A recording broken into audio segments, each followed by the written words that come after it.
Voilà, bonjour à tous. Bonjour. Donc, je suis encore toujours content d'être parmi vous. Maintenant, on finit par bien se connaître. Même si je ne suis pas là tous les dimanches, on finit par bien se connaître. Voilà, donc, je voudrais vous partager un petit peu ce matin ce que je pense que le Seigneur avait mis sur mon cœur cette semaine pour vous. Donc, je voudrais qu'on puisse regarder, tourner dans Actes chapitre 9. Ce sera notre point de départ pour ce que je vais vous partager. Acte 9, c'est suite à la conversion, enfin, suite à la rencontre de Paul de Tarse, sur le chemin de Damas. Je vais partir de là, puis ça sera le point de départ pour ce que je vais vous partager ce matin. Donc on va juste prier avant de commencer. Seigneur, on te rend grâce pour cette réunion, Seigneur, pour ce partage de ta parole, et je demande que tu puisses éclairer, Seigneur, ta parole de ton esprit, et que tu puisses nous ouvrir nos intelligences et nos cœurs, que nous recevions ta parole, que nous recevions quelque chose de toi. Seigneur, nous attendons que tu nous parles et que tu nous conduises. Merci pour ce moment. Bénis-le, Seigneur. Merci pour ton onction, Seigneur, qui, elle, nous enseigne toutes choses. Merci au nom de Jésus. Amen. Donc, Actes chapitre 9, les versets 10 à 16. Or, il y avait... Alors, c'est après que Paul ait fait la rencontre avec le Seigneur sur le chemin de Damas. Je vais d'abord lire ce passage, puis on reviendra en arrière un petit peu après. Or, il y avait à Damas un disciple nommé Ananias. Le Seigneur lui dit dans une vision, « Ananias !» Il répondit, « Me voici, Seigneur. » Et le Seigneur lui dit, « Lève-toi, va dans la rue qu'on appelle la droite et cherche dans la maison de Judas un homme nommé Saul de Tarse. Car il prie, et il a eu en vision un homme du nom d'Ananias qui entrait et qui lui imposait les mains afin qu'il recouvre la vue. Ananias répondit, « Seigneur, j'ai appris de plusieurs personnes tous les maux que cet homme a fait à tes saints dans Jérusalem. Et il a ici des pouvoirs de la part des principaux sacrificateurs pour lier tous ceux qui invoquent ton nom. » Mais le Seigneur lui dit, « Va, car cet homme est un instrument que j'ai choisi pour porter mon nom devant les nations, devant les rois et devant les fils d'Israël, et je lui montrerai tout ce qu'il doit souffrir. » Et je voudrais, avant d'aller plus loin dans ce passage, je voudrais juste qu'on se rappelle une chose, et c'est peut-être le thème de ce que je veux partager, en fait, qu'on en a tous naturellement à la pensée qu'il faut que pour marcher avec Dieu, ou principalement pour servir le Seigneur, et nous sommes tous appelés à servir le Seigneur. Vous savez que il y a un sacerdoce, hein, c'est le réformateur Luther qui l'a dit. Il croyait dans le sacerdoce de tous les croyants. C'est-à-dire que nous sommes tous des prêtres, nous sommes tous des sacrificateurs. C'est pas juste les gens qu'on dit appelés au ministère qui sont dans le ministère. Nous sommes tous des sacrificateurs, tous des prêtres. Donc nous sommes tous appelés à son service. Hein? Donc c'est de ça que je veux parler ce matin, cet appel au service de Dieu. Et nous avons l'impression donc que, puisque Dieu nous a appelés, il faut que nous montrions toutes nos compétences et toutes nos aptitudes. Comme si marcher avec Dieu, servir le Seigneur, être engagé à son service, ça supposait que nous ayons des aptitudes et des compétences particulières. Donc que certains seraient plus qualifiés pour servir Dieu que d'autres. Il y a des gens qui sont très intelligents, très compétents, qui ont beaucoup d'aptitudes, mais ils ne sont pas pour autant appelés par Dieu. Dieu, il appelle qui il veut, comme il veut. D'ailleurs, il y a juste qu'à regarder la Bible. Il appelle des gens comme Paul, qui sont des gens, on pourrait dire, des théologiens, des gens qui avaient une connaissance, qui étaient des érudits, qui avaient une culture biblique, qui connaissaient peut-être l'Ancien Testament par cœur. Vous savez que les Juifs de son temps, les rabbins, les gens qui étaient engagés, beaucoup connaissaient la loi, la Torah par cœur. Et même encore chez les Juifs orthodoxes, certains peuvent citer des passages entiers, ils connaissent des livres entiers, mémorisés. C'est vrai qu'il y a des chrétiens aussi qui le font. Hein. John Piper connaît des passages de la Bible. Pour ceux qui connaissent John Piper, il y a une vidéo sur lui sur Internet, je fais une parenthèse, où on le voit, un jour il arrive au pupitre et puis comme ça, il a eu à cœur. Et il cite des versets pendant 20 minutes, des chapitres entiers, et puis des chapitres entiers qui se suivent, ou sur des thèmes qui se suivent au travers de la Bible. Et pendant 20 minutes, comme ça, de tête, c'est même pas, il dit, je n'avais pas préparé, c'est juste venu comme ça. Le gars, on se dit, il a mémorisé des chapitres entiers, des psaumes, des épîtres, de Romains, de Galates, d'Éphésiens, c'est impressionnant. Donc, il y a des gens, l'apôtre Paul était sûrement un homme de la même sorte, qui connaissait des passages entiers de la Bible, mais il y a d'autres comme, imaginez Pierre. Hein, Pierre, peut-être il connaissait parce qu'ils allaient à la synagogue, ils avaient une connaissance, mais ce n'étaient pas des érudits. Mais regardez ce que Dieu a fait avec ces hommes-là. Regardez ce que Dieu a fait avec Jean, avec Jacques, avec Pierre, avec, avec ces hommes-là, et avec d'autres qui n'ont pas nécessairement écrit d'épîtres ou de passages de la Bible, ou Marc, hein, qui a écrit, ou Matthieu. Ces gens-là qui n'étaient pas nécessairement des gens avec une instruction, et pourtant ils ont écrit des choses, et ce qu'ils ont écrit de la part de Dieu, avec l'aide de Dieu, ça a bouleversé le monde. Donc ce que je veux dire, c'est que Dieu, il ne cherche pas nécessairement des gens compétents. Il ne cherche pas nécessairement des gens qui ont de l'aptitude. Dieu appelle et Dieu forme. Par exemple, dans Éphésiens au chapitre 4, quand ça nous parle des ministères, les 5 ministères, certains en voient 4, on ne va pas rentrer dans le détail, à cause du « et », le petit « et » à la fin, apôtre, écoutez bien, il a donné les uns comme apôtres, les autres comme prophètes, les autres comme évangélistes et les autres comme pasteurs et docteurs. Donc le et, c'est un kai en grec, on suppose ou on pense que peut-être, hein, ça porte un nom, je ne vais pas faire le compliqué là, mais on pense que peut-être ça rejoint les deux, pasteur et docteur. Que ça serait là un seul ministère, mais peu importe. Mais le passage commence, il a donné. C'est des gens que Dieu prend et que Dieu équipe, que Dieu forme et qu'il donne à l'Église. Ce n'est pas des gens qui ont des aptitudes, c'est des gens qui sont donnés par Dieu, parce qu'ils ont été formés par Dieu. Ce n'est pas des gens qui ont reçu des dons. Le passage ne dit pas que c'est des gens qui ont reçu des dons.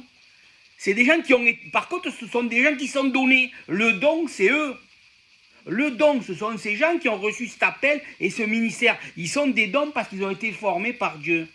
Parce que le point que je veux souligner ici, tout simplement, c'est que Dieu nous appelle et qu'il nous appelle à son service et que c'est lui qui va nous former. Et tout au long de la Bible, on voit ça. Je voudrais qu'on retourne un petit peu en arrière avant de progresser, qu'on regarde les versets 3 à 6 de ce même chapitre 9. Afin que, je veux qu'on regarde ces deux passages afin de voir l'attitude différente entre Paul et Ananias. Je le lis. Acte 9, 3 à 6. Comme il était en chemin et qu'il approchait de Damas, tout à coup une lumière venant du ciel resplendit autour de lui. Il tomba par terre et il entendait une voix qui lui disait « Saul, Saul, pourquoi me persécutes-tu » Il répondit « Qui es-tu, Seigneur » Et le Seigneur dit « Je suis Jésus que tu persécutes. Il te serait dur de régimber contre les aiguillons. » Tremblant et saisi d'effroi, il dit « Que veux-tu que je fasse » Et le Seigneur lui dit « Lève-toi, entre dans la ville et on te dira ce que tu dois faire. » Ici, j'ai insisté quand j'ai lu le premier passage, peut-être vous ne l'avez pas réalisé, mais j'ai insisté sur la réponse de Ananias à l'appel de Dieu, quand Dieu lui parle. Ananias dit « Me voici ». L'apôtre Paul, quand le Seigneur lui parle, il dit Pourquoi me persécutes? Pardon. Que veux-tu que je fasse? Que veux-tu que je fasse? Un demande. Un dit me voici. En d'autres mots, il dit Seigneur, je t'écoute. Il se met à l'écoute de Dieu. Et l'autre, qu'est-ce qu'il dit? Qu'est-ce que dit Paul? Que veux-tu que je fasse? Et si vous voulez, ces caractéristiques de chacun d'entre nous. Nous sommes tous arrivés au Seigneur avec l'impression qu'on devait faire quelque chose, qu'on devait produire. Regardez l'apôtre Paul, il a grandi dans la loi, il a grandi sous la loi, il a grandi sous la Torah. La loi, qu'est-ce qu'elle disait? Fais ceci et tu vivras. La foi, qu'est-ce qu'elle dit? Crois et tu seras sauvé. Crois et tu vivras. L'apôtre Paul, il est dans cette dynamique-là.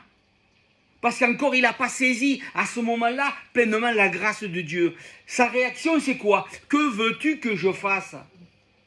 Il arrive avec ses aptitudes, il arrive avec ses compétences. Il est capable, l'apôtre Paul.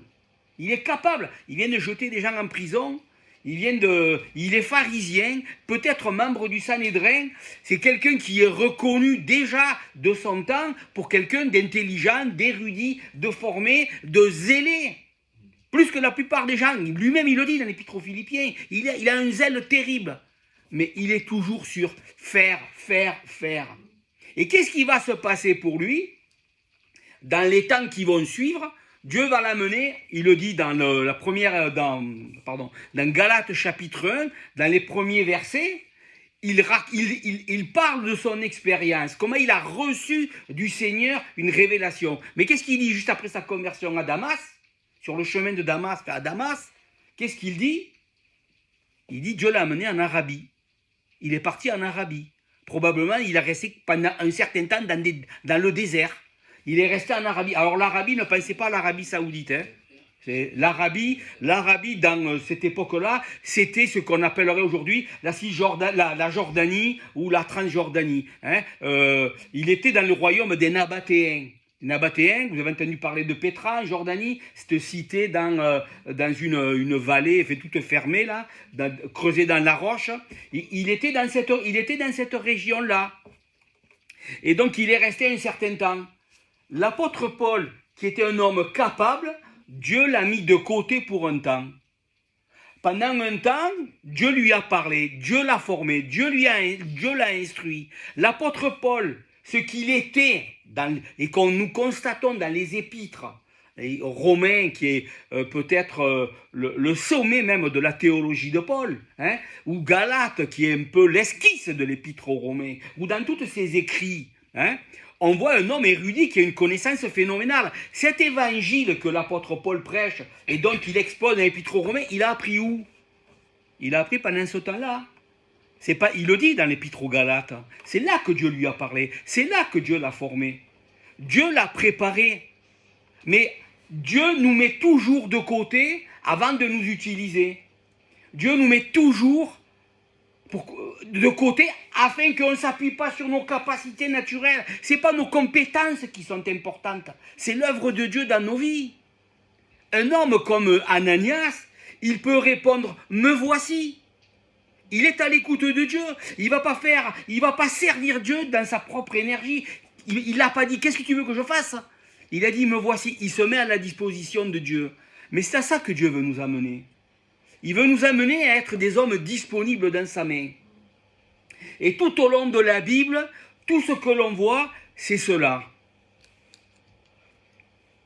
On va regarder, si vous voulez bien, ce que Dieu fait dans la vie des gens. Ce que Dieu fait dans nos vies. On va voir tout à l'heure, je vais parler tout à l'heure de Moïse éventuellement et de Joseph et aussi de David, de ces hommes-là. Mais qu'est-ce que Dieu veut nous apprendre? Dieu veut nous apprendre ou Dieu veut nous désapprendre. On arrive avec nos compétences, on arrive avec nos aptitudes. Et donc on arrive avec une énergie qui n'est pas une énergie, une vie, comment je pourrais dire, l'énergie de la chair si vous voulez. Pas que je parle énergie, des fois ça peut faire un peu New Age, là, mais c'est pas de ça que je parle. Je parle, on arrive avec notre force, avec nos compétences, avec nos aptitudes humaines. En fait, on arrive avec tout notre bon vouloir humain. On veut faire le bien. Mais c'est ça notre problème. C'est qu'on veut faire le bien. Mais on ne veut pas nécessairement marcher selon l'esprit. C'est ça, c'est le grand paradoxe. On veut faire les choses, mais souvent on veut les faire à notre façon. La première chose que Dieu fait, qu'on veut, pour chacun d'entre nous, pour tous les hommes de la Bible, c'est qu'il les prend et qu'il les met de côté. Avant d'apprendre, avant d'aller de l'avant, tu dois désapprendre. Tu dois être mis de côté. À tel point que Moïse, par exemple, qui était un homme volontaire, qui voulait, il voulait être le libérateur. Là, il voit un Égyptien qui s'en prend à un Hébreu. Qu'est-ce qu'il fait? Il se bat avec lui, puis il le tue.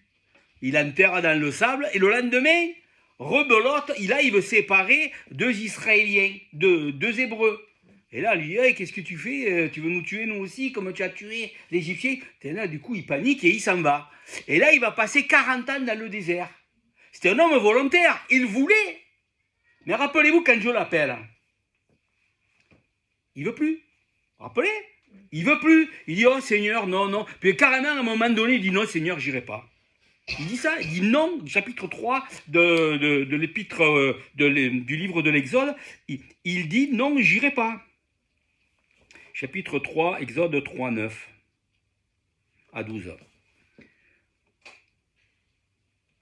Dieu l'appelle. Voici les cris d'Israël sont venus jusqu'à moi, et j'ai vu l'oppression que leur font subir les Égyptiens. Maintenant va, je t'enverrai auprès de Pharaon, et tu feras sortir d'Égypte mon peuple, les enfants d'Israël. Moïse dit à Dieu, qui suis-je pour aller vers Pharaon, pour faire sortir d'Égypte les enfants d'Israël? Dieu dit, je serai avec toi, et ceci sera pour toi le signe, que c'est moi qui t'envoie. Quand tu auras fait sortir d'Égypte le peuple, vous servirez Dieu sur cette montagne. Et puis, au chapitre 4 et verset 1, Moïse répondit, voici, ils ne me croiront pas. Déjà, il commence à discuter avec Dieu. Voici, ils ne me croiront pas, ils n'écouteront pas ma voix, mais ils diront, l'Éternel ne t'est pas apparu. Un petit peu plus loin, au verset 10, Moïse dit à l'Éternel, ah Seigneur, je suis un homme, je ne suis pas un homme qui ait la parole facile, et ce n'est ni d'hier, ni d'avant-hier, ni même depuis que tu parles à ton serviteur. J'ai la bouche et la langue embarrassée. Et puis encore au verset 13, il dit, Moïse dit, ah Seigneur, envoie qui tu voudras envoyer. Je ne veux pas y aller. Voilà. Et le gars, c'est un gars qui voulait. Et c'est un gars qui était volontaire pour faire. Mais là, il ne veut plus y aller. Il ne veut plus. Pourquoi? Dieu l'a amené dans un point de faiblesse totale. Dans un point de dépendance.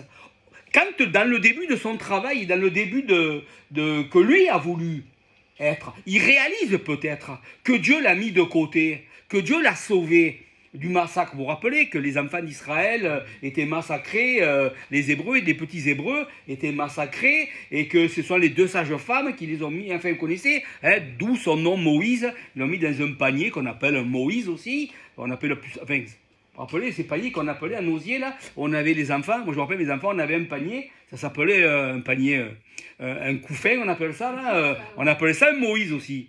Et donc, il est là-dedans, et finalement, lui, il est conscient que tout au long de sa vie, qu'il a été sauvé, et peut-être il comprend qu'il a été sauvé pour un grand but, pour sortir, pour être le libérateur. Il le comprend peut-être, il a cette intuition-là.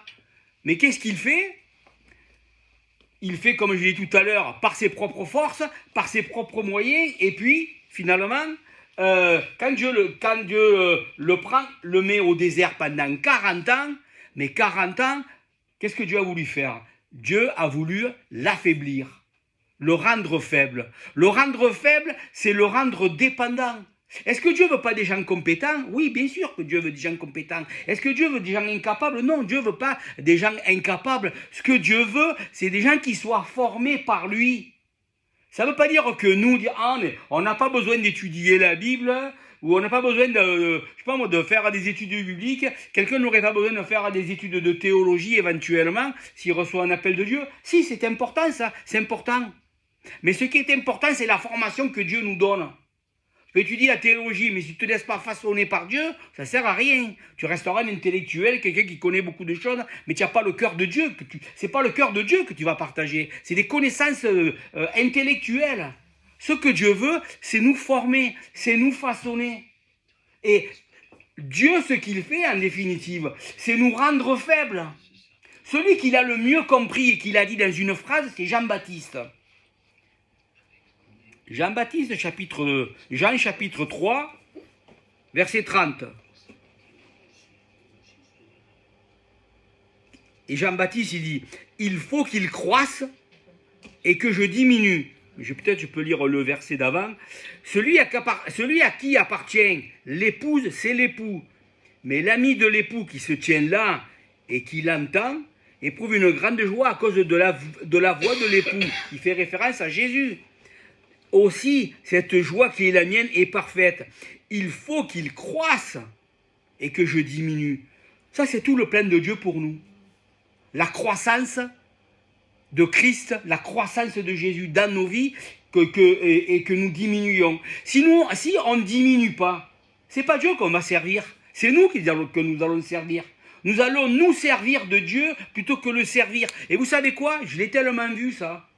Je l'ai tellement vu tout au long de ma vie. Les gens qui sont... Je ne dis pas que leur intention était toute mauvaise. C'était des enfants de Dieu. Ils voulaient servir.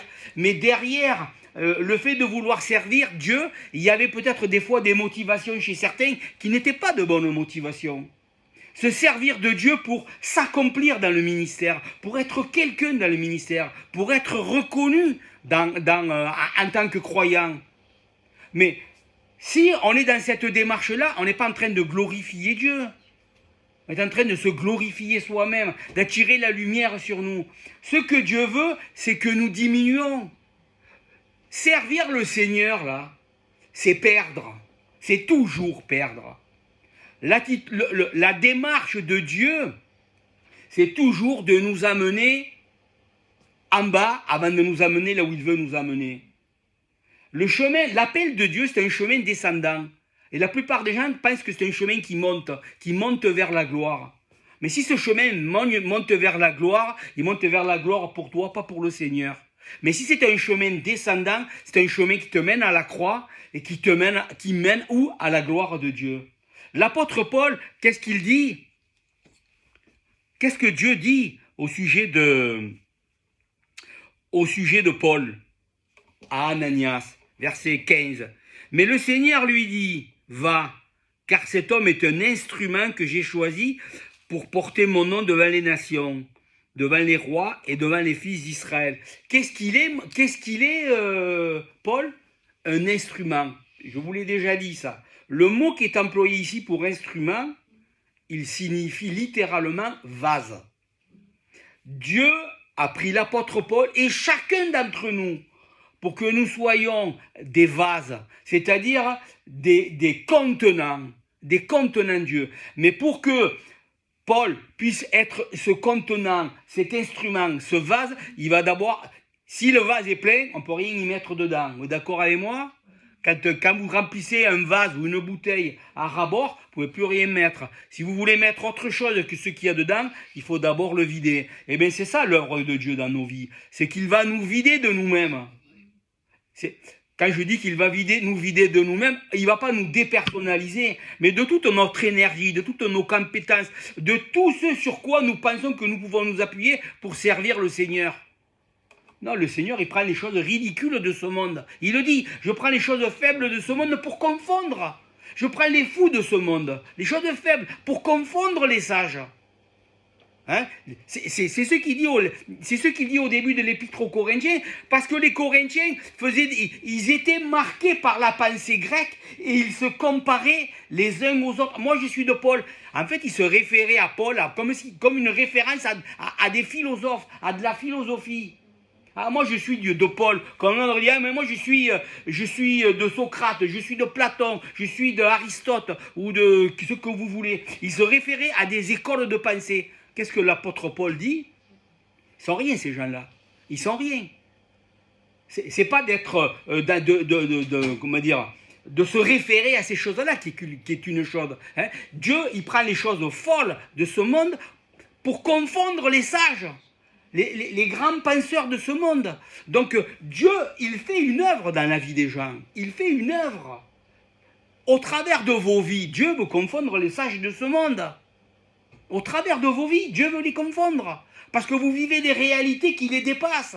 Parce que nous vivons une foi et nous sommes dans l'attente de quelque chose d'extraordinaire. On peut confondre les sages et les intelligents de ce monde. Juste parce que nos vies sont touchées par le Seigneur.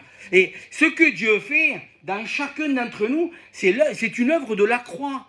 Dieu nous amène à la croix. Quand le Paul ou le Seigneur dit dans les évangiles de se charger de sa croix et de le suivre, et que celui qui ne renonce pas lui-même n'est pas digne, mais il y a plein de gens qui ne veulent pas renoncer à leur vie et qui veulent le suivre. Mais si on ne renonce pas à nous-mêmes, si on ne prend pas notre croix, avec quelle force on va suivre le Seigneur et servir le Seigneur? Avec nos capacités humaines, on va s'appuyer sur nos compétences. La croix, c'est ce qui met fin à mes aptitudes d'une certaine manière, à ma chair, à mon vouloir d'être quelque chose et quelqu'un. Un appel de Dieu qui n'est pas mis à la croix, qui n'est pas un appel crucifié à la croix. C'est un appel qui va y jouer tout le temps. Qu'est-ce que je veux dire par là? C'est que Dieu, il appelle quelqu'un, et puis vous pourrez demander à la plupart des gens là, qui ont reçu un appel du Seigneur pour le servir, à bien des moments de leur vie, ils ont remis en question, est-ce que Dieu m'a réellement appelé? Au début, ils étaient tout enthousiastes, on pense qu'on va tout casser, qu'on va révolutionner le monde, et puis tu t'aperçois que finalement tu révolutionnes rien du tout. Tu es plus souvent amené dans l'échec, mais Dieu nous fait échouer.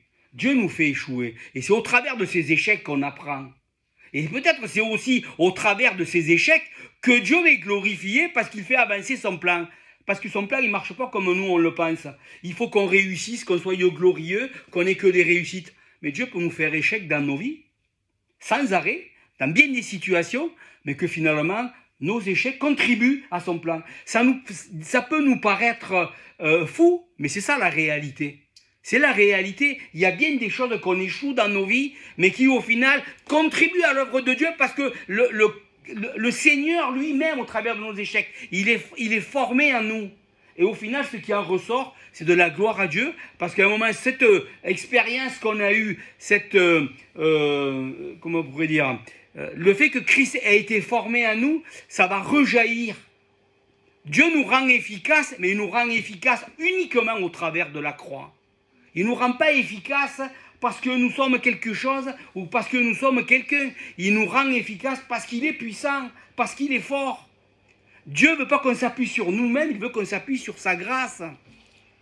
Prenez l'exemple de... On va regarder l'exemple de, comment il s'appelle, David par exemple, brièvement. Il est appelé à la royauté, il le sait, dès le début il le sait. Il reçoit une onction. Mais est-ce que vous avez l'impression que c'est un chemin qui va vers le trône? Quand vous regardez sa vie, lisez les premières années. Hein, au début, il est dans le palais avec Saül et tout ça. Et puis quand Saül réalise que le gars il est en train de prendre un peu de place et que c'est probablement lui qui va prendre sa place, il finit par le détester, l'haïr. Et il est pourchassé. Et là, s'il avait pu le tuer, il l'aurait tué. Donc, son appel à aller vers le trône, ça a d'abord été un appel à descendre. Peut-être à des moments, il s'est remis en question. Peut-être dans la tête de Paul, de David, comme dans la tête de Moïse, ils se sont posé la question, est-ce que Dieu m'avait vraiment appelé à ça? Je voulais, j'étais partant pour ça. Mais est-ce que je ne me suis pas trompé? Est-ce que je ne me suis pas trompé dans ce que j'ai entendu? Il y a bien des gens qui sont dans le ministère et qui pourraient vous dire ça. Est-ce que je ne m'étais pas trompé quand Dieu m'a appelé là? Parce que finalement, je vois tellement d'échecs dans ma vie, je vois tellement que je ne suis pas capable, tellement que je suis incompétent. Ça, c'est le début, ça. Ça, c'est un bon point quand on en arrive là. Quand vous constatez vos incompétences, vos inaptitudes, quand vous constatez que vous n'êtes pas fait pour ça, peut-être c'est ça le point de départ pour pouvoir vraiment rentrer dans les choses. Parce que quand vous désespérez de vous-même, là, vous n'espérez plus, vous commencez à espérer en Christ.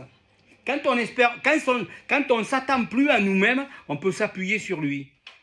Et c'est ce que Dieu veut, que nous nous appuyions sur lui. Mais pour ça, il va d'abord nous faire désespérer de nous-mêmes. Et je pense que David a dû désespérer. Moïse a désespéré, comme on l'a vu, il ne voulait pas y aller. Prenons l'exemple de Joseph maintenant. Joseph, c'était le préféré de son père, c'est le chouchou, comme on dirait, et il reçoit une vision. Dans sa vision, et ses frères ne l'aimaient pas beaucoup, parce qu'ils savaient qu'il était l'aimé de son père, etc. Et donc, Joseph a une vision. Et dans sa vision, il voit 12 gerbes de blé. Et il en voit une élevée et les 11 autres qui se prosternent. Et puis lui, il a l'intelligence, c'est bien remarqué, il a l'intelligence de le raconter à ses frères. Ses frères, ils disent, attends, tu crois que nous, ils comprennent très bien la vision ou le songe. Hein? Attends, tu crois que nous, on va se prosterner devant toi? Il haïsse encore plus. Qui sait s'il est prétentieux? Qui sait ce bouffon? Ce que vous voulez? Il se prend pour qui? Il pense que nous, on va se mettre devant lui. Et passe quelque temps, il a une autre vision. Là, il voit le soleil et la lune se courber devant lui. Et il voit les 11 étoiles, les 11 étoiles, ses 11 frères, sont aussi se courber devant lui. Et là, même son père, là, il dit, mais attends, tu ne penses pas que moi je vais me prosterner devant toi? Et bon, là, on comprend mal, nous, aujourd'hui, dans notre culture, parce que bon, ça n'a pas tellement de sens. Mais mettez-vous dans une culture du Moyen-Orient ancien, où finalement il y avait un respect pour les anciens, pour le père, où on se prosternait devant son père, là, quasiment comme devant Dieu. Là, lui, le père se prosternerait devant lui. Donc, il a une vision de quelque chose que Dieu va faire avec lui. Mais ses frères le reçoivent et le perçoivent assez mal.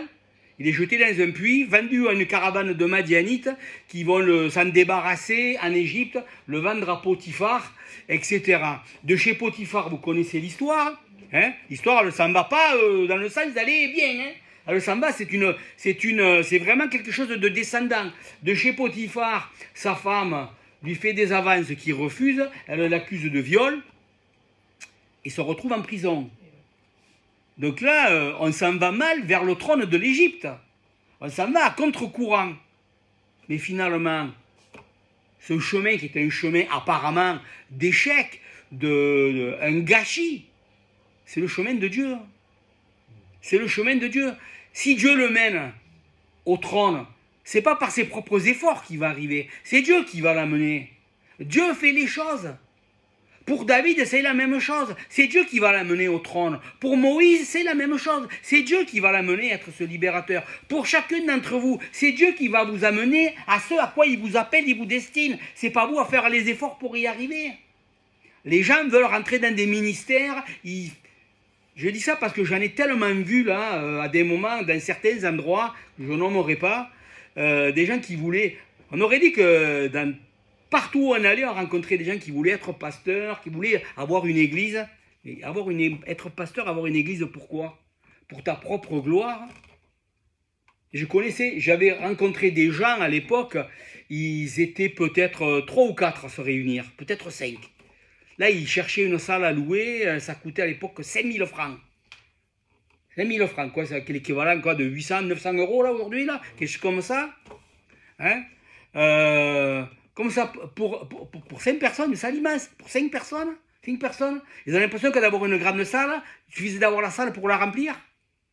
Ils voulaient être des pasteurs, ils voulaient avoir une église, ils voulaient être. Ça n'a jamais marché. Ça ne marche pas. Parce que ce n'est pas comme ça que Dieu fonctionne.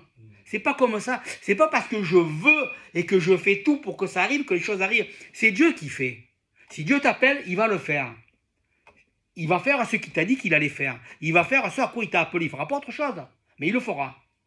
Donc, mais pour ça, tout passe par... Il y a un processus là qui est fondamental dans la vie chrétienne et qu'on doit tous apprendre. Il y a un processus de mort et de résurrection.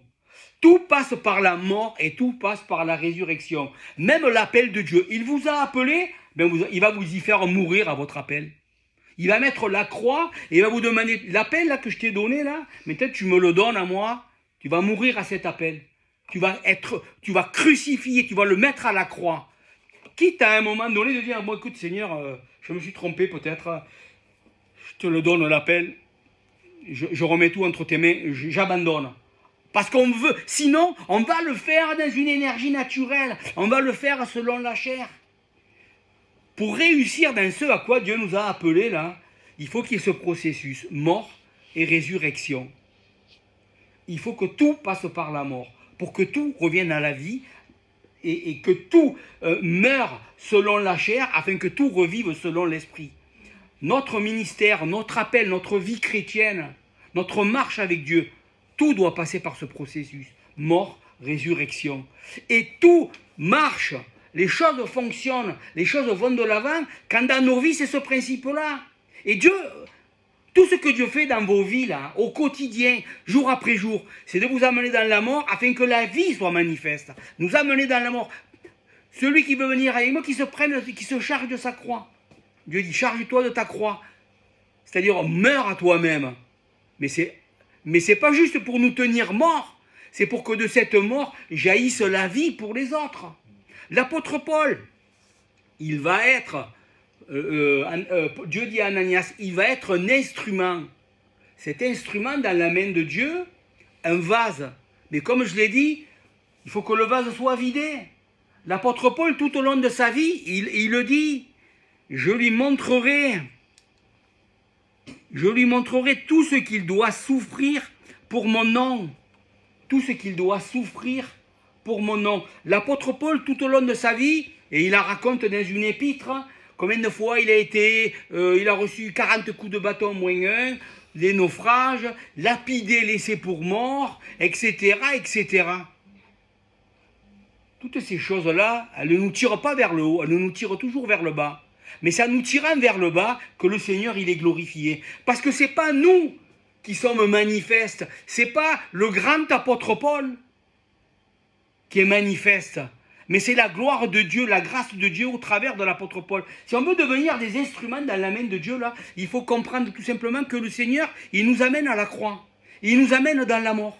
Afin que cette vie jaillisse.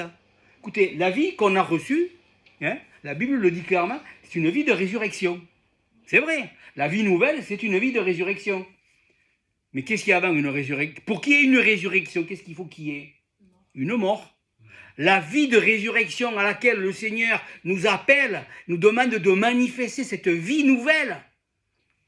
Ça suppose que moi, je dois prendre ma croix, que je dois abandonner.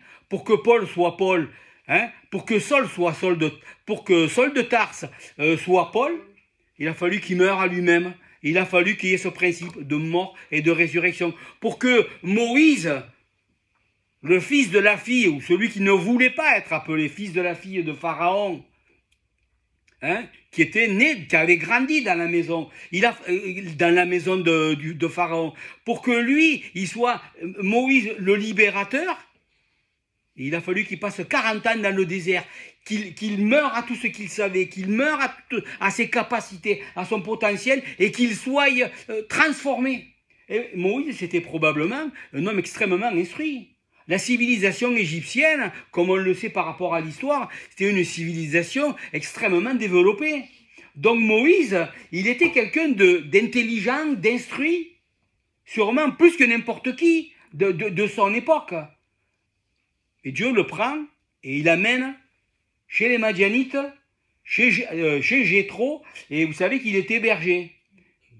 Et vous savez que les bergers, c'était être berger pour les Égyptiens, donc pour sa culture, dans la culture dans laquelle il avait grandi, c'était une malédiction, c'était une honte terrible. Que Dieu l'a pris et l'a amené dans ce qui pouvait être de pire, dans un désert et comme un berger. Donc Ça, c'est l'œuvre de Dieu. Mais il a été l'homme, la Bible nous dit qu'il a été l'homme le plus patient. Alors, les versions divergent là. On pourrait dire le plus patient ou le plus humble. Ou peut-être c'est les deux à la fois. Il était l'homme le plus patient et le plus humble qui a jamais vécu sur cette terre. Mais il a reçu une formation que peut-être on n'aurait pas envie. Nous non plus. On dit, ah oui, il était super. Ouais, mais bon, il a passé 40 ans dans un désert. Est-ce que vous avez envie, vous, de passer 40 ans mis de côté ou presque, tu te dis, pendant 40 ans, j'ai été oublié par Dieu. Quand ça passe des fois des petits temps difficiles dans nos vies, de quelques semaines ou de quelques mois, on trouve ça long. Quand ça dure des années, n'en parlons même pas. Mais 40 ans, c'est une vie, 40 ans. Pendant 40 ans, il est comme oublié de Dieu. Mais Dieu travaille dans sa vie. Dieu lui apprend à ne plus se confier en lui. Tant que nous nous confions en nous, nous faisons les choses dans notre, à notre façon. Nous faisons les choses selon la chair. Nous nous appuyons sur nous-mêmes. Mais quand nous désespérons de nous, là on peut se confier en Dieu. C'est quand vous n'êtes plus capable, quand on n'est plus capable, quand nous ne sommes plus capables, nous confions en Dieu, nous nous appuyons sur lui. Mais c'est ce que Dieu veut pour chacun d'entre nous. Alors ne vous découragez pas si dans vos vies, vous avez l'impression que le Seigneur vous a montré des choses et si vous avez l'impression que vous êtes en train de partir en sens inverse. Ouais, mais il me semblait que le Seigneur nous avait appelé à quelque chose, puis il n'y a rien de se passe comme le Seigneur l'avait dit. Le Seigneur est à l'œuvre, il est en contrôle. Si vous marchez avec Dieu, que vous lui faites confiance, même si vous ne savez pas où vous allez, il va vous conduire là où il a dit qu'il vous conduirait. Même si le chemin descend, alors que vous avez l'impression que le chemin devrait monter, le Seigneur sait où vous amène. C'est quand vous serez arrivé au fond que là, vous allez réaliser, le Seigneur peut m'utiliser maintenant. Et il va vous utiliser de manière incroyable. C'est en mourant à nous-mêmes. C'est au travers de la croix qu'on devient efficace pour le Seigneur, qu'on peut manifester une vie nouvelle. Ce n'est pas en restant ce que je suis, ce n'est pas en me remplissant de connaissances. Hein? Chacun d'entre nous, moi ça m'est arrivé de passer des temps dans ma vie. Quand je suis revenu de Martinique, après avoir passé presque 10 ans hors de France, au Canada puis en Martinique, quand je suis revenu, j'ai passé 2 années, je ne sais pas même si je peux en parler de ça, mais enfin, je en parle entre nous là, mais j'ai passé 2 années tellement difficiles. Je l'ai souvent raconté à des gens à Nîmes, là, à l'époque de notre église. J'ai passé 2 années où je me suis même posé la question à des moments. Mais je vivais tellement plus rien avec Dieu. J'étais tellement dans un désert noir, obscur. La présence de Dieu avait complètement disparu de ma vie. Je priais, ça dépassait même pas le plafond, et même ça dépassait même pas ma tête. Tellement j'étais dans un désert total, noir. J'avais aucune perspective de rien. Et je me rappelle que, je le dis souvent, je l'ai encore en parlé avec ma femme cette semaine, avec Carole, où je lui ai dit, je me rappelle de ce moment, j'étais à tel endroit, à côté de chez nous, je travaillais chez mon frère, je m'en allais sur Montpellier, et j'étais tellement dans le noir, je vivais tellement plus rien, pas parce que je voulais, mais parce que c'était comme ça, j'étais dans un désert total, je ne sais même pas comment l'expliquer. Dans une nuit terrible. Les seuls que j'ai lus qui en parlaient, c'était les mystiques. C'est Thérèse d'Avila, qu'elle parle de la nuit noire de l'âme, ou c'est Jeanne de la Croix. C'est les deux seuls qui en parlent de ces expériences de nuit totale, où il ne te reste plus que la foi, une foi dépouillée de tout. La seule chose que je me disais, donc, je me suis posé la question, est-ce que je suis toujours chrétien, moi ? Est-ce que je vivais tellement plus rien avec Dieu, il me semblait en tout cas. Je me suis posé la question, est-ce que je suis toujours un chrétien moi? Puis au fond de moi, je me dis oui quand même, je crois toujours en Dieu, je crois toujours en Jésus-Christ. Mais c'était tellement loin, c'était tellement noir, c'était tellement dépouillé de toute émotion, de tout sentiment, de tout. Vous savez quoi? Ce moment-là, je le souhaite à personne, et je ne voudrais absolument pas repasser par ces choses-là. Mais je réalise que finalement, ça a été un moment où Dieu m'a dépouillé de tellement de choses dans ma vie. Ça faisait déjà quand même plus de 30 ans, une trentaine d'années que j'étais chrétien. Mais j'étais déjà passé par des épreuves. Mais Dieu nous mène dans ces moments-là parce qu'il veut nous amener plus loin dans nos vies. Il veut nous amener plus loin. Il a un but et il va nous y amener. Ces choses-là, elles sont nécessaires si on veut atteindre. Si Dieu veut nous faire rejoindre le plan qu'il a pour nous et ce qu'il a pour nous, il va nous faire passer peut-être par des temps difficiles. Parce que moi j'ai vécu, peut-être vous ne le vivrez jamais, Ou peut-être vous verrez les choses de pire que ça, je ne sais rien, peu importe. Hein. Mais Dieu a un but, Dieu a un plan. Et son plan, c'est de vous rendre efficace pour son service. Non en vous appuyant sur vous, mais en vous appuyant sur lui. Donc, qu'est-ce qu'il va faire? Il va vous dépouiller. Il va vous dépouiller pour vous revêtir de Jésus-Christ. Mais c'est un dépouillement qui coûte énormément. Et notez, là, j'ai mentionné que 2 ou 3 personnages de la Bible, mais vous pourrez prendre n'importe qui, et non seulement dans la Bible, mais allez demander à n'importe quelle personne qui est engagée dans un service ou dans un ministère, tout le monde vous dira qu'il est passé par des temps comme ça. On s'appuie trop sur nous. Et Dieu veut, on est trop capable, on sait trop. Vous connaissez la chanson de Jean Gabin? Je sais. Puis à la fin, il dit qu'il sait qu'il sait rien. Mais c'est là que Dieu veut nous amener. Toute notre vie, on sait. Jusqu'au jour où on réalise, bon, finalement, on ne sait rien du tout. Tant que tu sais, tu t'appuies sur ce que tu sais. Mais quand tu réalises que tu ne sais rien, mais là, tu commences à t'appuyer sur autre chose.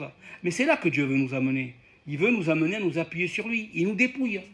Il nous déshabille de nous-mêmes. Hein, et il nous appelle à revêtir. D'ailleurs, c'est exactement ce qu'il dit ça. Dépouillez-vous. Dans Colossiens ou dans Éphésiens, il parle de se dépouiller. Et l'idée, c'est quoi? C'est de quitter un manteau pour en revêtir un autre. On se dépouille d'une chose pour en revêtir une autre. Revêtir Christ. Des fois, ça va. En fait, il y a peut-être une expérience majeure dans notre vie à un moment donné, mais c'est une expérience qui va durer toute notre vie. Toute notre vie, le Seigneur nous appelle à nous dépouiller et à revêtir Christ sans arrêt. Sans arrêt, nous dépouiller d'une chose pour revêtir le Seigneur, etc.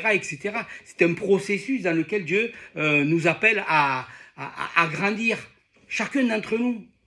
Donc, je vous encourage que si vous réalisez, ouais, mais j'ai l'impression que le Seigneur, il avait quelque chose pour moi, mais plus j'avance, plus j'ai l'impression que je m'en éloigne.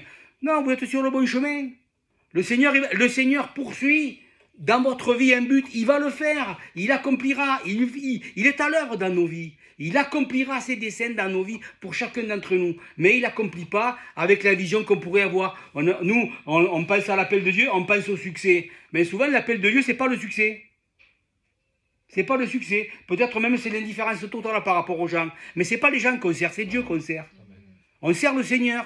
Et si ça semble que c'est un échec ou un demi-échec, peu importe. Ce qui est important, c'est notre fidélité à Dieu. C'est de marcher avec Dieu dans ce que le Seigneur prépare pour nous, dans ce qu'il met pour nous au quotidien. Donc si vous avez l'impression d'aller à l'encontre de ce à quoi Dieu vous appelait, peut-être ça c'est un signe que vous êtes sur la bonne voie. Même si humainement parlant, tout semble dire le contraire. Dieu est à l'œuvre. C'est lui qui nous transforme. C'est lui qui nous amène à la ressemblance de Christ. Et il veut faire de vous des contenants. Pas des instruments, pas des robots mécaniques qui font des choses. Non, des gens qui contiennent des récipients, qui contiennent la personne de Jésus-Christ. Donc, ils nous vident de nous-mêmes, d'une certaine manière, de nos capacités, de nos aptitudes, de nos compétences. Dieu met notre chair à mort. Écoutez, Dieu, je le dis peut-être d'une manière particulière, mais Dieu, il veut nous tuer. Quand je dis qu'il veut nous tuer, pas physiquement, mais il veut tuer la vieille nature. Il veut la mettre à mort. Donc, le chemin du christianisme, c'est un chemin de la croix. C'est un chemin de la croix et c'est aussi un chemin où on trouve la vie.